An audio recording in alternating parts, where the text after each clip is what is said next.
Olá, vou apresentar minha tese intitulada Investigando o Senso de Presença na Educação à Distância. Sabemos que a modalidade Educação à Distância é uma das que mais vem crescendo nos últimos anos. As matrículas já representam quase 20% do sistema de ensino brasileiro, de acordo com dados do último censo da ABED. E essa proporção era de apenas aproximadamente 4% em 2004. A migração em massa da educação formal para o ensino remoto acelerou essa busca pela educação à distância, pelos seus recursos e a sua importância na sociedade. Apesar disso, ainda se observa uma percepção popular de inferioridade quanto à qualidade de ensino em comparação com o ensino presencial. Apesar de já terem estudos que demonstraram desempenho equivalentes entre ambas as modalidades, ainda há uma visão de cursos da EAD como menos efetivos ou rigorosos. Uma das consequências dessa situação são os maiores índices de evasão, que geram desperdício de recursos das instituições, pois não há aquele retorno para o investimento que foi realizado. Trago aqui na pesquisa 3 carências da EAD que podem estar relacionadas com essa percepção. A primeira delas é a carência de relações interpessoais, que é a falta de contato físico, de explicações não verbais. E uma das queixas comuns observada na EAD é a de alunos que se sentem desconectados de seus colegas e professores, não se sentem pertencentes ao curso e isso os leva a evadir. A segunda carência é a de interatividade nos ambientes virtuais de aprendizagem tradicionais, baseados na web. Ainda é muito comum observar o uso dos AVAs como repositórios de conteúdos. Ainda temos uma EAD bastante conteudista.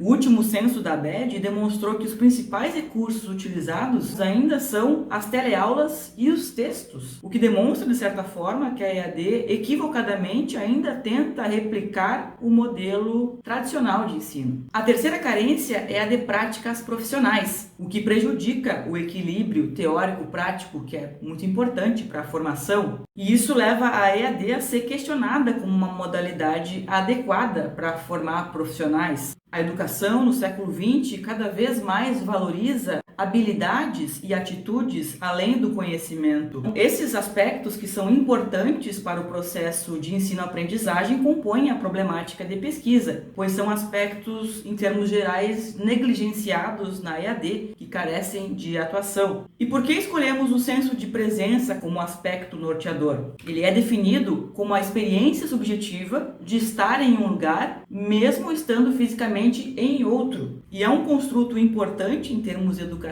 porque dá à experiência virtual o mesmo valor que uma experiência real, torna ela mais autêntica, o que permite transpor então esse aprendizado do virtual para o real. Pretende-se com essa investigação auxiliar o desenvolvimento de suportes midiáticos que possam atuar nessas carências. A questão de pesquisa é como promover o senso de presença de forma a contribuir com o processo de aprendizagem na educação à distância. O objetivo geral é investigar o senso de presença no processo de aprendizagem de estudantes de educação formal na modalidade EAD, por meio da realização de experiências educacionais comparando diferentes suportes midiáticos. E para alcançar esse objetivo geral, foram estabelecidos 3 objetivos específicos, todos no contexto da educação formal EAD: investigar o senso de presença, as percepções dos estudantes quanto ao uso de diferentes suportes midiáticos e analisar como a promoção do senso de presença pode contribuir com o processo de aprendizagem. O referencial teórico da pesquisa está dividido em 2 eixos principais. O primeiro se refere às tecnologias envolvidas. Mundos virtuais, que é uma categoria de realidade virtual parcialmente imersiva, mais acessível à educação, pois dispensa o uso de equipamentos específicos avançados. E dentro dos mundos virtuais, nós exploramos os NPCs, que são os personagens não jogáveis, avatares controlados pelo computador que podem desempenhar diferentes papéis. Utilizamos a plataforma Open Simulator, que permite a integração com sistemas externos. Então fizemos uma conexão com o software de agentes conversacionais, que são programas de computador que permitem uma interação em linguagem natural, maneira adicional de obter informações, uma maneira diferente, em um ambiente mais amigável ao erro. Dessa conexão de mundos virtuais com seus NPCs e agentes conversacionais, implementamos na pesquisa um companheiro virtual que é um NPC com capacidade dialógica, que tem uma base de conhecimento conversacional sobre o conteúdo e vai atuar como um peer, como um colega, acompanhando, fornecendo dicas. O segundo eixo se refere às diretrizes teóricas. A primeira delas é o senso de presença. Se relaciona com a aprendizagem porque para eu me sentir presente neste lugar virtual que eu não estou fisicamente, eu tenho que ter muita atenção e envolvimento, o que representa um potencial muito grande para a educação, ainda mais nos tempos atuais em que temos alunos tão desatentos e tão desinteressados. A segunda diretriz teórica é a aprendizagem experiencial. Então seguimos os preceitos de Kolbe, que nos diz que educar é um ato holístico, é sobre o desenvolvimento do ser humano como um todo. Então ele traz uma ênfase nos meios, no processo e não apenas nos resultados. Aplicamos aqui a abordagem role-playing, que é a dramatização, considerando que parte do processo de profissionalização é a aprendizagem de comportamentos socialmente significativos. Quanto ao método, a pesquisa é aplicada, explicativa, mista e quase experimental. Temos como variável independente o tipo de suporte midiático e como variáveis dependentes as percepções dos estudantes, o senso de presença e o processo de aprendizagem. Então, cada aluno realizou uma atividade extracurricular em uma condição de 3. Então, temos 3 grupos de pesquisa. O grupo controle, que fez a atividade no AVA Web tradicional. O grupo experimental, que fez a atividade no mundo virtual. E o grupo real experimental, que fez a atividade no mundo virtual e contou com o suporte do companheiro virtual.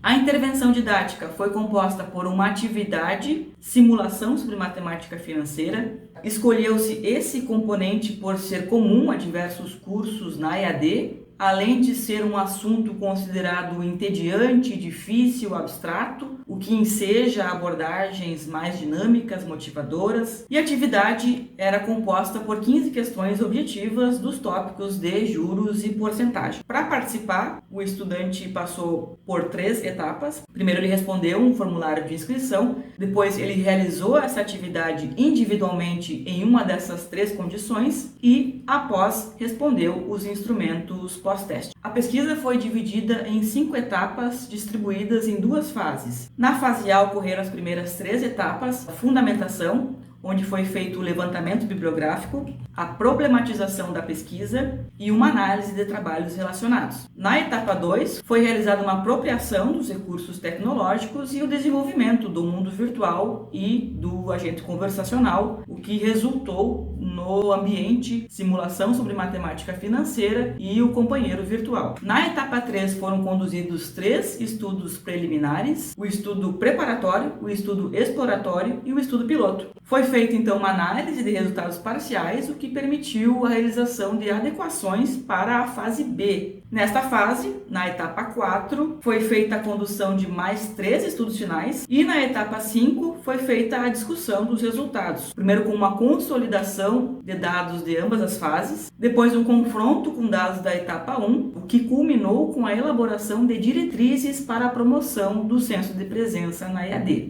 Quanto ao desenvolvimento, utilizou-se então um modelo de arquitetura cliente-servidor. No lado do cliente, o aluno instalava um software chamado Viewer, que possui alguns pré-requisitos, tais como 2 GB de RAM, um chip gráfico, o que não é uma estrutura muito avançada, mas também que não permite afirmar que todos tenham acesso a essas condições. Então, seguindo o ciclo de Kolbe, foi criada uma narrativa, primeiro dia de trabalho do estagiário numa empresa de contabilidade, tendo como desafio passar pelos setores dessa empresa a fim de começar o seu trabalho. Assim, buscou-se contemplar a fase da experiência concreta, uma situação que contextualiza o conhecimento. Na sequência, o aluno, ao entrar no prédio, ele era direcionado para a recepção, onde era recebido como estagiário que estava sendo aguardado e começava então a observar essa rotina de trabalho, os NPCs expressando-se verbal e não verbalmente, participando na narrativa, simulando digitação no teclado, sons de escritório ao fundo. Então, assim, buscou-se contemplar a fase de observação reflexiva, que o aluno teve a oportunidade de confrontar os seus próprios valores com essa rotina de trabalho simulada. Na sequência, em cada setor que o aluno chegava, ele era recebido pelo coordenador do setor que explicava brevemente os processos sobre sua gerência e convidou o aluno a participar de um desafio, que era responder um quiz com 3 questões. E assim buscou-se contemplar a fase da conceitualização abstrata, em que o aluno foi requisitado a aplicar conhecimentos teóricos para continuar a simulação. E o aluno tinha disponível 2 recursos didáticos de apoio, uma calculadora e vídeos curtos sobre os assuntos das questões. Ao final da simulação, o estudante era levado para a sua estação de trabalho, para dar início ao seu estágio. Então o aluno ia sentar no seu computador, olhar ao redor, ver os colegas também trabalhando, e nessa oportunidade de experimentar a situação de ser um profissional contratado, buscou-se contemplar a fase da experimentação ativa.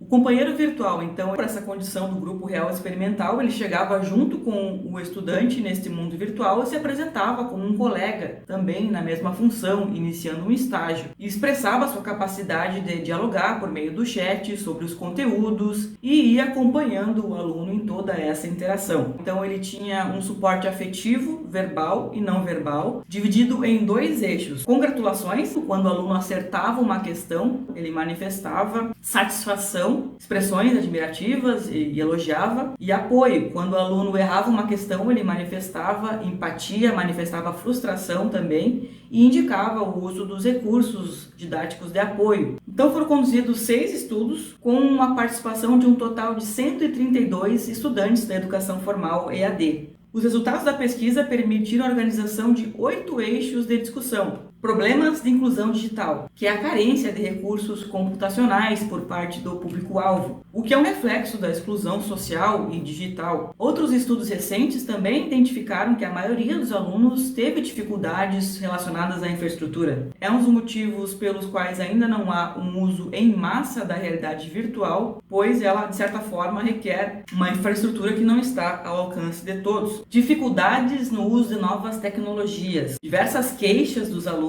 quanto à instalação, navegação, operação do ambiente e controle dos movimentos dos avatares, o que se relaciona com o fator novidade, tendo em vista que foi a primeira vez que as instituições envolvidas realizaram uma atividade em um mundo virtual. Resistência ao uso de novas tecnologias. Os estudantes muitas vezes nem tentavam instalar o software ou já desistiam nos primeiros passos, o que permite corroborar a tese de Jaca de 2015, em que os alunos também tiveram essas dificuldades e estariam com medo de aprender algo novo, uma resistência natural ao novo que o ser humano tem. Um outro resultado que corrobora este eixo é que no estudo final 1, que foi conduzido nos polos, os alunos reunidos no mesmo laboratório foi um fator negativo. Foi observada muita distração, estavam ali dando risada, brincando e não levando a atividade com a seriedade esperada. Confiança no uso da tecnologia como um fator positivo para o senso de presença. No estudo piloto e no estudo final 3, o senso de presença foi maior para os grupos controle, como podemos ver nestes gráficos em amarelo, o que se relaciona com a facilidade e naturalidade de interação com o AVO Web, permitindo corroborar para Lamitini e outros 2020, os participantes que relataram maior facilidade de interação também reportaram níveis mais elevados para o senso de presença. Apesar disso, em roxo, podemos ver que o grupo real experimental teve um senso de presença maior do que o grupo experimental, o que nos vai ajudar no próximo eixo da discussão. O companheiro virtual como fator positivo para o senso de presença. Por quê? Nos estudos piloto, final 1 e final 3, o grupo real experimental teve maior senso de presença entre os grupos experimentais e maior até do que o grupo controle no estudo final 1. Além disso, no estudo piloto, quanto melhor o estudante avaliou o companheiro virtual, maior foi o seu senso de presença e mais positiva foi a sua percepção sobre a atividade, como demonstra este gráfico de dispersão. Assim, é possível sustentar os argumentos do estudo de Coelho e outros 2006 de que as pessoas partem do pressuposto de que se outras pessoas estão presentes, é mais provável que o ambiente exista, ele se tornou mais real. Companheiro virtual como fator positivo para o engajamento. O grupo real experimental, ele concluiu a atividade em maior número no estudo piloto e teve um melhor desempenho tanto neste quanto no estudo final 1. Além disso, esse grupo também avaliou mais positivamente a plataforma no estudo final 1 e teve a melhor percepção sobre a atividade realizada no estudo final 3. Como podemos ver nesses gráficos em barra, o que demonstra que a presença do companheiro virtual levou os alunos a responderem os quizzes com maior atenção, a terem um maior envolvimento com a atividade, o que nos leva a corroborar o efeito persona de Lester e outros 97 de que a presença de um personagem realista tem um efeito positivo no processo de aprendizagem, e com Hassel e outros 2009 sobre a importância da copresença para a satisfação, a sensação de estar junto, de não estar sozinho, senso de presença como fator positivo para o processo de aprendizagem. Nos grupos experimentais, o senso de presença foi acompanhado por um melhor desempenho na disciplina, no estudo final 1, ou na atividade realizada no estudo final 2. Além disso, obteve-se muitos relatos dos estudantes sobre a criatividade e a autenticidade que foi ensejada com essa atividade, contribuindo com o desenvolvimento da sua maturidade social e afetiva, o que também se relaciona com o processo de aprendizagem. Senso de presença como fator positivo para a satisfação. Um maior senso de presença também esteve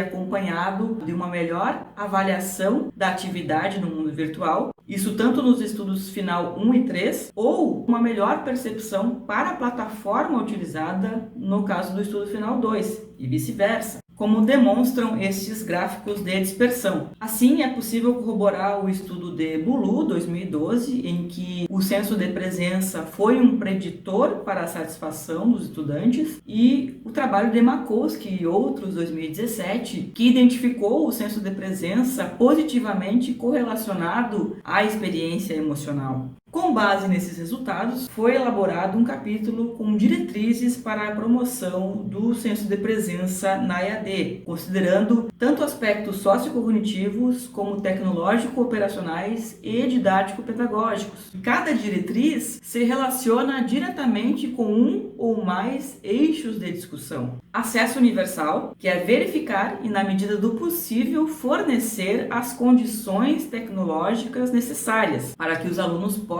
participar. Prazo adequado, recomenda-se então um mínimo de 30 dias para a aplicação de uma atividade no mundo virtual e uma flexibilidade quanto à sua duração. Orientação, que se refere a instruções para operacionalização e direcionamento correto no mundo virtual, considerando que é um ambiente aberto. Familiarização, que é uma fase de exploração do mundo virtual a ocorrer anteriormente ao seu uso efetivo curricular. Há estudos que indicam que o senso de presença ocorre melhor quando há uma sincronização entre o mental e o virtual, ou seja, quando a pessoa está acostumada a utilizar aquele espaço virtual, ela se sente mais familiarizada, uma interação mais natural, e ela pode se sentir mais presente. Assistência, a disponibilização de suportes humanos e virtuais em diferentes canais para, além de auxiliar, motivar os estudantes a utilizar a tecnologia. Que o aluno sempre tenha a quem recorrer em qualquer momento, em qualquer situação, que não se sinta desamparado. Relevância, enfatizar habilidades, atitudes e competências a serem desenvolvidas, que é a questão da utilidade percebida, a intencionalidade pedagógica, os objetivos instrucionais, até mesmo para desassociar um pouco com a questão do lazer, que pode ser interpretada por serem ambientes semelhantes a jogos. Simplicidade, é a recomendação de um design simples e um equilíbrio entre realismo e uma interface leve. A importância da facilidade de uso. Até que ponto o realismo não vai tornar muito complexa essa interação e ponderar as demandas também, tanto cognitivas quanto computacionais. Contribuições em termos de produto. Foi desenvolvido um site, o Portal dos Mundos Virtuais Educacionais, considerando que há pouco material em português e no sentido de auxiliar professores, profissionais, instituições à implementação da realidade virtual na educação. Como principais conclusões, é possível destacar a elucidação do senso de presença como um importante construto de apoio ao processo de aprendizagem mediado por ambientes virtuais. É um construto que deve ser cada vez mais explorado, até mesmo porque cada vez estamos utilizando ambientes virtuais para mediar a educação, não só na EAD, mas também em outras modalidades. E a demonstração de tecnologias abertas como o suporte midiático com potencial de atuação em fragilidades da EAD. Como podemos fazer uso de tecnologias gratuitas